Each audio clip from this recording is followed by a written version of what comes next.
noite a todos. Sejam mais uma vez muito bem-vindos ao nosso canal Luz, Lei Divina Ser Luz, ao nosso plantão de dúvidas. Vamos às perguntas então que os médiuns enviaram para nós anteriormente. Então vamos lá. A questão é a seguinte: em alguns trabalhos um pouco mais raros de desobsessão na Umbanda, eu observei ser utilizado o cordão de São Francisco. Qual a sua função nesse processo? E por que desse nome? Tem alguma ligação de fato com São Francisco?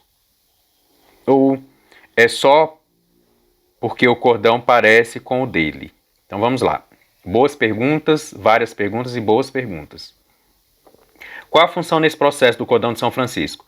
Primeiro, ele realmente é utilizado, ele pode ser utilizado por duas formas. Na nossa Casa Ser Luz, ele é mais utilizado para esse contexto da desobsessão também, mesmo, sabe? Mas existem algumas casas, e a gente também pode utilizar na nossa casa, mas não é comum, que o cordão de São Francisco ele seja utilizado para proteger o médium.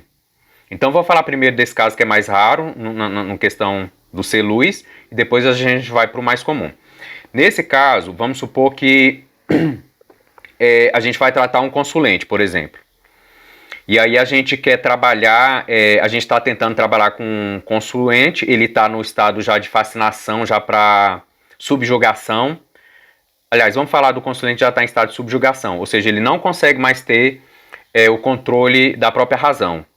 E aí os obsessores estão ali, certo? Tentando atrapalhar o tratamento para não deixar ele receber o tratamento. O que a gente pode fazer? Utilizar esse cordão de São Francisco bem aqui na cintura, mais ou menos aqui na direção do umbigo do consulente, para proteger ele. Porque aquilo ali eleva um pouquinho a vibração dele e protege um pouquinho o próprio chakra umbilical e os outros chakras por compensação, e o próprio centro também, não é? O próprio centro de equilíbrio, vamos dizer assim, está aqui no umbigo, mais ou menos, por assim dizer, energético. Então a gente botando o cordão nessa região aqui, no meio do tronco, é como se a gente protegesse um pouquinho mais. Padrinho, vai ser totalmente? Nenhum obsessor vai ter mais acesso? Não, porque senão não tem nenhuma obsessão. Mas a gente protege mais um pouquinho, exatamente pelo magnetismo envolvido no cordão. Então, ou seja, esse cordão ele tem que ter sido consagrado antes, ele está magnetizado dentro das frequências vibratórias, neste caso, para proteger o consulente. E, obviamente, tem os guias ali fazendo o trabalho. Então, isso é menos comum na nossa casa. A outra forma é que a gente pode utilizar também o cordão para limitar os próprios movimentos do espírito obsessor. Vamos supor, o espírito obsessor já entrou, a gente fez uma puxada. Um médium fez uma puxada e ele está ali descontrolado. E aí, para a gente poder conter um pouquinho o obsessor, a gente amarra o cordão de São Francisco em volta daquele médium que às vezes pode estar se batendo, pode estar correndo o risco de se machucar, não está atendendo os comandos do doutrinador. Então, neste caso, já é um caso mais de contenção.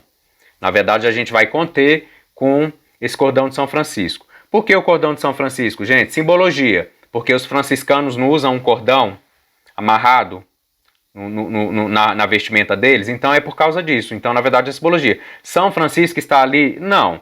Mas existem espíritos de luz que também têm a sua luz, que têm a sua fé, o seu amor e a sua caridade para conosco e para nos ajudar.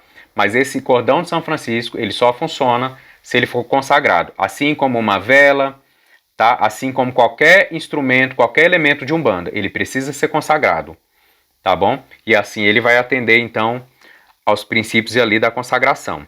Então vamos lá. Qual a função? Porque o nome, já expliquei, se tem alguma ligação com São Francisco, diretamente não, mas tem assim uma ligação com... Geralmente os cordões de São Francisco, eles têm 3 nós. Isso dos franciscanos.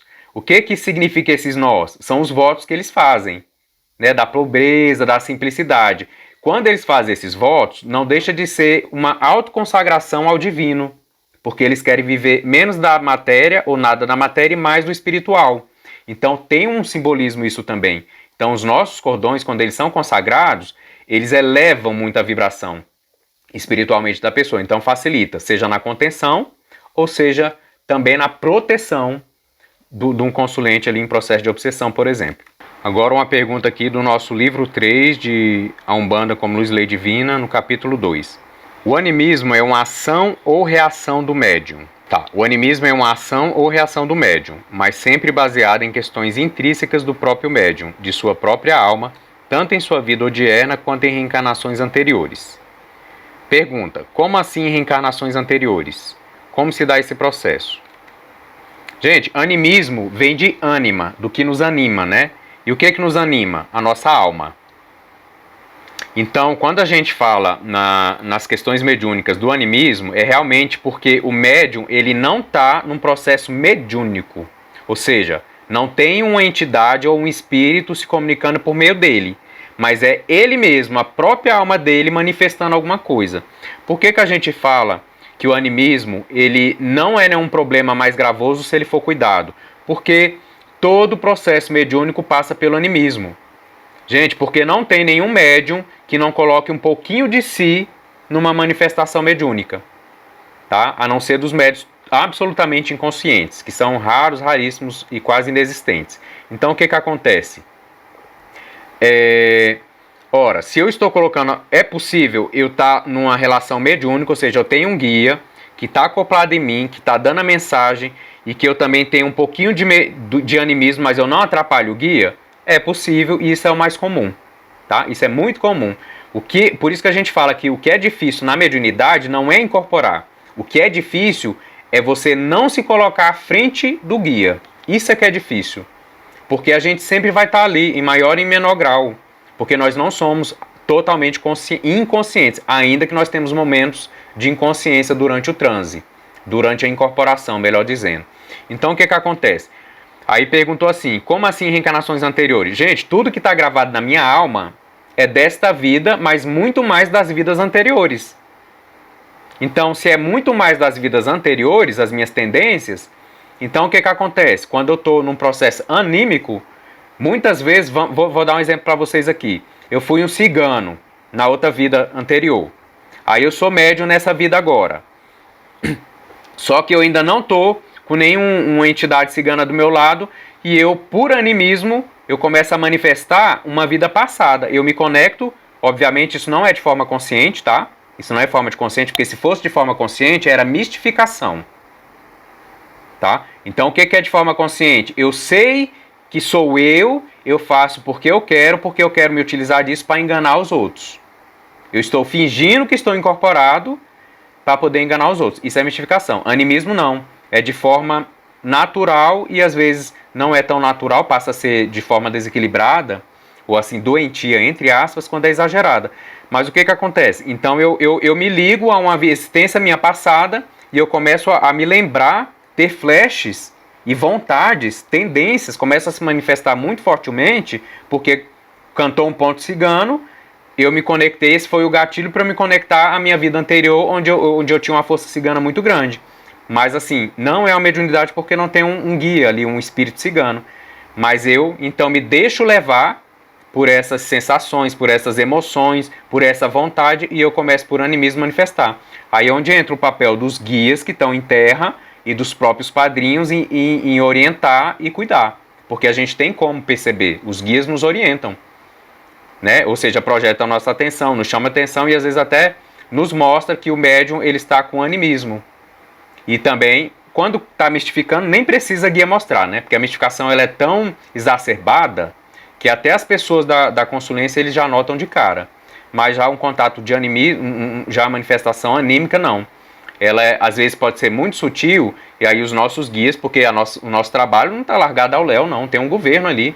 Então os nossos guias, principalmente os chefes do Gongá, eles vão sim chegar nos padrinhos, nos médios firmes também inclusive, e chamar a atenção. Olha, aquele irmão precisa de orientação, é um processo anímico, não existe uma entidade ali cigana, e realmente ele se conectou a uma vida pregressa dele. Ou puramente uma vontade, um desejo, um capricho, mas tem algo da alma dele ali. Então essa é a diferença. Então de reencarnações anteriores, porque 90%, 99% das nossas tendências vêm de vidas anteriores. E o processo se dá dessa forma que eu estou falando. Algum gatilho, às vezes você lembrou, às vezes um desejo que está lá dentro, uma vontade, né? E até faria uma comparação, gente. Muitas pessoas falam assim, que acham injusto o véu do esquecimento, porque a gente não tem que saber quem a gente foi, quem a gente era, mas a gente não precisa saber quem a gente foi, quem a gente era. O que a gente precisa saber? quais as tendências que nós temos hoje que refletem o que nós fomos na vida pretérita, ou nas vidas pretéritas, o que nós precisamos reajustar. Por exemplo, nossa, eu tenho uma tendência de maledicência. A gente precisa saber quem eu fui na vida passada? Não, eu preciso saber que eu trouxe essa tendência e eu preciso trabalhar ela. Nossa, eu tenho uma tendência para roubar. Eu tenho uma tendência para conseguir dinheiro fácil sem querer trabalhar. De onde veio isso, gente? Das vidas passadas. Eu preciso saber quem eu era, o que eu fazia? Não. A tendência já me diz o que eu preciso trabalhar. Então, assim, não precisa. Basta a gente se conhecer, a gente se ler, a gente entender as nossas tendências, tantas positivas quanto as negativas, para a gente ter uma ideia de quem a gente foi nas encarnações anteriores e o que a gente precisa reajustar no caso das más tendências e o que a gente pode utilizar no caso das boas tendências. Esse exemplo da Ellen foi muito perfeito e muito oportuno, né? Porque essa questão do véu, realmente, quando a gente começa a estudar um pouquinho, entender um pouquinho mais do Espiritismo, a gente vê que, primeiro, tudo que é criado por Deus é perfeito e é para o nosso bem maior, para o nosso melhor bem possível. Então, realmente, como a Ellen falou, imaginemos nós, né? Nós temos aí problemas Vamos falar da nossa vida hoje? As pessoas fazem coisas que nem são tão graves com a gente passa uma vida toda sem querer nem olhar para a cara da pessoa. E eu tô falando de coisas boas. Ah, uma pessoa fez uma fofoca de mim, eu não quero nem ouvir falar o nome dela, não quero nem ver ela na minha frente. Uma pessoa, enfim, me deu uma... Enfim, me tirou um cargo numa empresa, a gente trabalhava junto, queimou o meu filme lá e conseguiu uma função, conseguiu o meu espaço lá e eu fui demitido, ou às vezes nem precisou ser demitido, simplesmente eu pedi uma função, eu vou odiar aquela pessoa pro resto da vida. Ou seja, a gente já não consegue viver bem. Imagine se a gente lembrasse que essa pessoa às vezes assassinou alguém da nossa família, fez uma coisa mais grave conosco mesmo. Então assim, gente, é uma bênção, é uma misericórdia. É uma misericórdia, porque senão a gente não conseguiria ir adiante. Se a gente não consegue nem com as coisas bobas, as coisas simples do dia a dia, imaginemos se a gente soubesse de coisa grave. E o mais grave nisso, né? Porque a gente não pensa no que a gente fez. E eu até diria mais, se a gente lembrasse também do que a gente fez para algumas pessoas que hoje a gente ama, talvez a gente tivesse um complexo de culpa, um remorso tão grande que a gente não conseguiria viver em paz. Então realmente são os dois lados da moeda. Tanto o que a gente recebeu de pessoas que hoje a gente já consegue amar porque a gente não lembra, ou seja, a gente está reajustando, porque o importante é o que eu estou alimentando hoje, o que eu estou nutrindo hoje dentro de mim, e não o que foi do passado. Mas vamos imaginar que realmente o quão difícil seria se a gente também tivesse consciência do mal que a gente já cometeu a pessoas que hoje a gente tem um carinho, né? Às vezes um filho, um sobrinho, alguém que a gente ama. Criança, principalmente, porque criança condói mais na gente, né? Se a gente soubesse do mal que a gente tivesse feito para essa criança. Remorso, gente, a gente não ia aguentar. Porque também, pra gente que busca luz, o peso da culpa, o peso do remorso é muito grande. Então, realmente, é muito oportuna a colocação. Gente, o véu do esquecimento é uma bênção. Enquanto mais a gente estuda, a gente só chega à conclusão sobre isso, sobre esse fato. Aqui ainda do livro 3 de A Umbanda como Luz e Lei Divina, capítulo 4. A pergunta é o seguinte: só o consumo excessivo de carne é capaz de abrir o canal do medianeiro para energias deletérias? Não, tudo que é insalubre, tudo que não faz bem vai prejudicar. Principalmente o médium. Todo ser humano, mas principalmente o médium, por causa dessa conexão que a gente precisa estar mais limpo. Agora, gente, vamos lembrar de uma passagem aqui do que o Cristo Oxalá nos ensinou? Não é o que entra na boca, mas é o que sai da boca que nos leva à perdição. Então, gente, o alimento, obviamente que a gente está buscando com uma alimentação mais saudável, mais regrada, com uma alimentação mais frugal. Então, frugal, gente, é a quantidade correta, tá? Frugal não tem a ver com fruta, não, porque algumas pessoas confundem. Quando a gente fala de alimentação frugal, é uma alimentação comedida, na quantidade da necessidade, tá? Isso é uma alimentação frugal. Então, assim, obviamente que a gente busca esse contexto de uma alimentação mais frugal e mais saudável para nos sensibilizar mais, para nos elevar mais, porque assim, a comida, o próprio peso no estômago, o próprio fluxo sanguíneo para o estômago, né, a própria densidade da matéria ali do processo digestório, eles vão aterrar a gente um pouquinho. Né? Por isso, comidas leves antes de trabalhos mediúnicos e depois de trabalhos mediúnicos, porque o trabalho continua. né, depois. Mas o que interessa a gente dizer? A gente busca essa questão mais saudável e equilibrada da alimentação para que a gente consiga expandir mais, ativar mais os chakras superiores, que são os chakras que nos levam para as paragens mais sutis. A nossa interação fica melhor com os nossos guias, os nossos mentores. Mas não é isso que leva um médium à perdição. Principalmente quando ele faz o uso dentro do comedido, ainda que não seja frugal, plenamente frugal. Então, padrinho, mas eu como carne, ainda não consegui me desvencilhar da carne, eu ainda faço uso ali do fumo, da bebida. Trabalhe sobre isso, peça a ajuda dos seus guias para essa cura, para acabar com todos esses vícios, porque eles realmente diminuem a nossa frequência, eles ficam no nosso corpo, são meios e formas de toxinas, os nossos chakras vão sentir e vão ressentir e vão diminuir um pouquinho a nossa capacidade mediúnica. Mas o pior, como o nosso Cristo Oxalá nos deixou no Evangelho, não é o que entra na boca, é o que sai dela, porque isso foi uma forma figurativa dele falar do nosso verbo, não só do que a gente fala, mas a nossa ação no dia a dia. Isso é o que realmente é o mais grave, onde deve estar a nossa maior atenção. E obviamente não é só carne, né, gente? Bebidas, fumos, pensamentos, más leituras, pornografia, conversas de maledicências, de críticas, de sentenciamento, preconceito, discriminação. Gente, tudo o que não é virtuoso, de uma forma ou de outra, vai nos atrapalhar nesse processo e vai ser capaz de abrir esse canal aí para energias deletérias e também para processos obsessivos.